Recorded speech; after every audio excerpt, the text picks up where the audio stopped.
एका पॉईंटपर्यंत आपल्या एका वयापर्यंत आपण ते असतो हो. की आपल्याला वाटतं की हे आपले आजी आजोबा आहेत, हे आपले बाबा आहेत, आई आहे आणि आपलं घर आहे आणि बाहेर पोलीस असतात आपले. पण त्यानंतर एक ती टप्पा येतो आयुष्यात की जिकडे आपल्याला कळतं आपण कुठे जन्माला आलोय, खास करून जर का असं आयुष्य असेल तर ती जाणीव कधी झाली आणि त्याचं म्हणजे तिथे काही गिअर बदलला का? नाही, तर तुम्हाला सांगतो जसं आता तुम्ही मला सांगितलं की बाहेर पोलीस, पण हे पण नेहमी ॲज फ्रेंड्सच होते. म्हणजे कसं असतं की बाहेर पडलं, गप्पा मारायला असेल, बाहेर आमच्या कॉलनीत चालतं नसेल तर त्यांच्यावर गप्पा मारत मारतच चालायचो किंवा असंच वाढलो.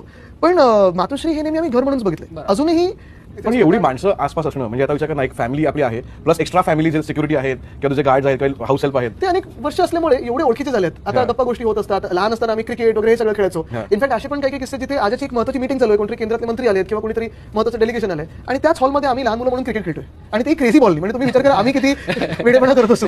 पण कदाचित आपल्याला जसा पर्स्पेक्टिव्ह तसा तुला आउटसाइड पर्स्पेक्टिव्ह पण नसणार असं की याचं काय म्हणजे मला समजतं दुसऱ्यांचं पर्स्पेक्टिव्ह मी समजू शकतो की ते काय आकर्षण आहे. कारण खूप वेळा म्हणजे अनेक जिल्ह्यातून असेल किंवा देशभरातून वेगवेगळे लोक येतात. आता वाढदिवसाला किंवा गुरुपौर्णिमेला खास करून आजाची जी खुर्ची आहे तिथे नमस्कार करायला देशातून वेगळ्या राज्यातून लोक येतात आणि हे मी लहानपणापासून पाहत आलोय. म्हणून एक सिरियसनेस होता की आजा कोण आहे, काय महत्व आहे. ॲट द सेम टाइम घरी त्यांनी वातावरण चिल ठेवलेलं.